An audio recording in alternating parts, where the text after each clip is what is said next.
Good day, gentlemen and ladies. Today we are Saturday, the 26th of April. Yesterday, it was a very nice day. I was supposed to fly with my aircraft. However, the flying condition, we had fog.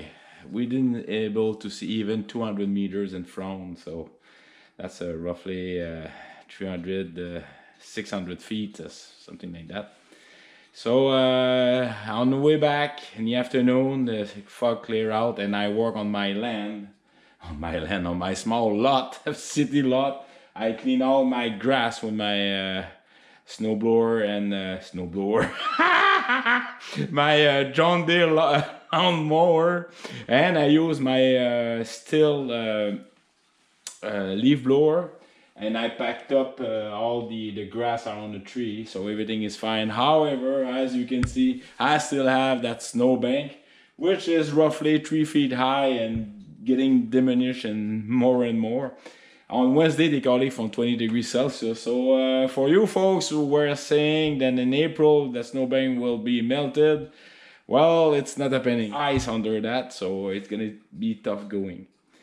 As you can see, I've got this second absorber, and the reason why you see that is I work on my car, finish the cleanup, and I have all my survival kit. What I mean, I've got booster cable, I've got traction aid, I've got also what did I put these? They're still in the car. I've got a cable to put myself out.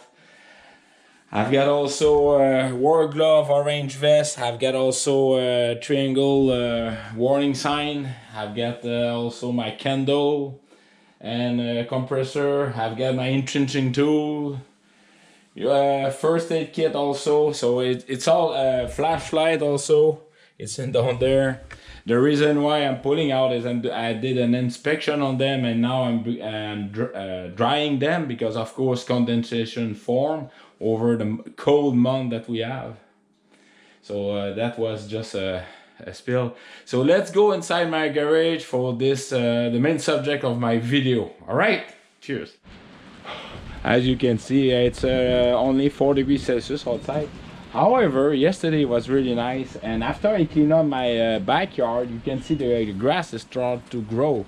So it's a very nice sign that the spring is coming up. And the leaves are not blooming yet, but definitely on the right path. I did clean up also all the wood debris, and I ain't gonna install my wood there anymore because it costs too much debris from firewood. And one thing I forgot to mention, when I did the oil change on my car, the Habitat or the cabin filter and also the engine filter was packed of those seeds, you know, the rotating seeds from maple tree. Well, I guess the little rodent, the mouses and the forest, I don't know how you call them, but anyway. So definitely it's no go for next year. So my pallet will be and by the way, you can see my pallet, they've been outside since a year and a half now, and I treat them with hydraulic oil. Look at them, they're still like shiny, brand new. So hydraulic oil does the job. And as per also my shed there, my little shed. All right, so let's go inside and talk to my main subject. All right, cheers. Alright folks, the main subject of my video today is the maintenance of our leaf blowers that we all have, or some of us have. And it's also applying on various mixed gas engine. So let's talk about my blower, STIHL BR550. So as you can see here, and it's very important to have your owner manual. And matter of fact, the first tip, the best, if one thing I want you to remember about this video is, please do read your information operative manual. How they call it this time? Instruction manual. There's an owner operator manual, operator manual. Please do read them. And I've already made a video how I tag, or how I highlight all the important fact about my everything from the pieces, the working hour, the maintenance. I always tag them. So please do read these. They contain the maintenance care. All right, the schedule is very important. So this is one thing I want you to remember again. Read your operative manual. It contains helpful information that will keep your expensive leaf blower running for years. I don't remember when I bought. I know I made 2 or 3 review video about this leaf blower. One of them was with Marie-Ange using it. I think that it was about 2 years. So it must have been like a 2018. So time go fast, trust me. So first tip, yes, do read your maintenance manual. And I even read up in the back a short checklist for me.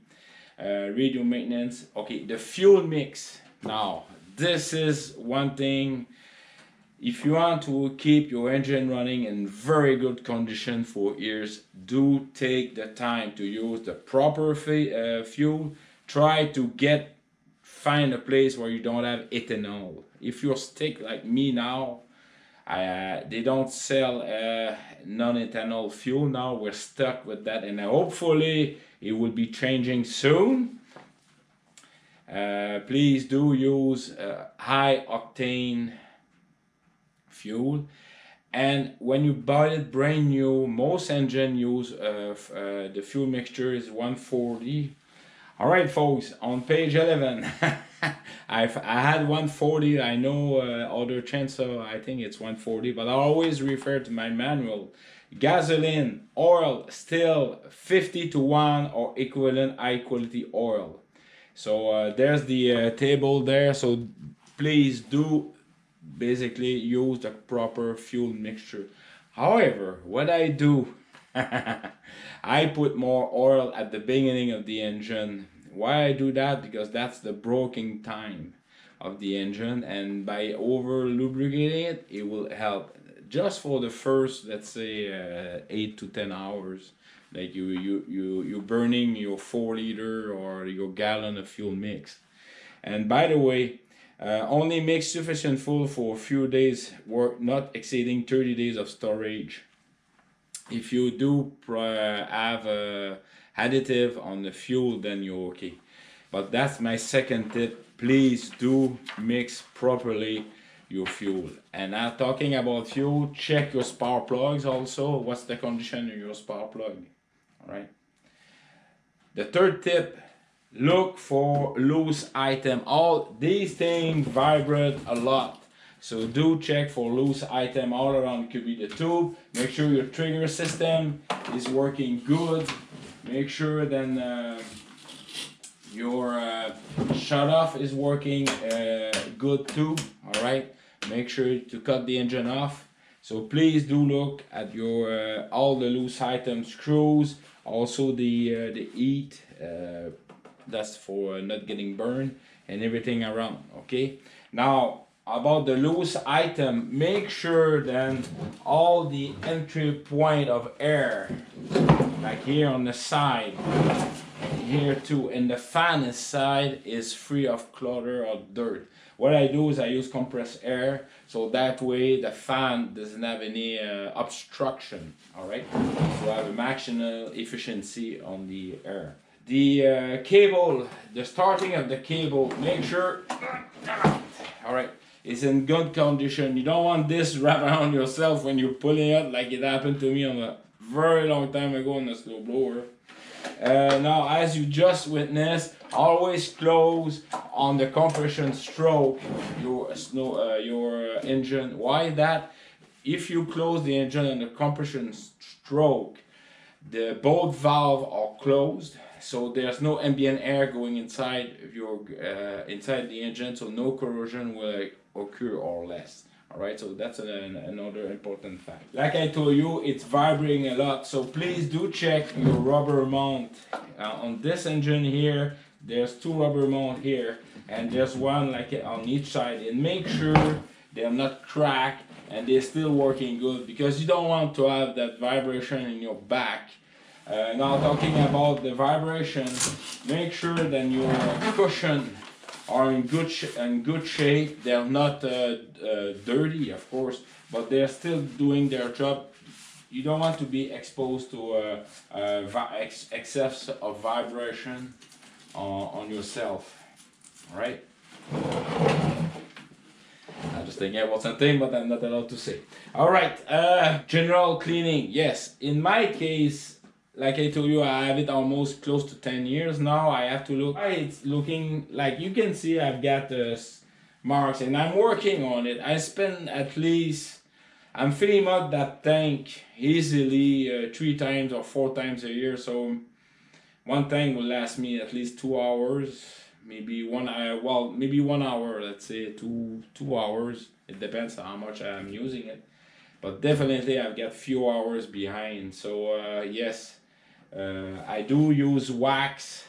The reason why I keep it clean is also it's helping me to see the general condition. When you wipe stuff, you can see in detail if you have cracks and stuff like that. Same thing with the harness, and same thing with the tube. So and around the fueling area too, it's very important. Okay. Now the last. And it's also one of the very important one. It's where you store it. Okay, you don't want to store it outside all year round, or as long. It's very important to keep it at a dry place. Okay, so have a roof above it. And me, like you say, and for my new subscriber, they don't know about my. I'm a clean freak, so it's inside my garage. I clean it at least once a year, springtime. In fall time, or 2 times a year. So just to see the general condition. And about general condition, I remove the filter compartment, I clean the filter, or either I change it. It's very important to keep the filter. That it's also an important fact to keep your engine in good condition. Keep your filter clean. All right. So that is my tips of how to clean, to keep these expensive and very useful tools. They are not toys for me. These are definitely tools, because when I was in Shefford, the amount of leaf that I had to blow. And also here I have less leaf to blow, but I'm using it for various stuff like blowing grass, panning up it. I'm using also to clean the patio and stuff like that. And sometimes to push away some dog residue on the side of the neighbor. All right, thank you very kindly for all your standing support, comment about my channel. I really like it. Springtime, it's a very busy time. Do take the time to get plenty of rest, because that's where accidents happen, because people are going back, they're operating, their mind are not there. So please do take the time to realize that. And remember, folks, life is very good. Take care of yourself. All right, cheers.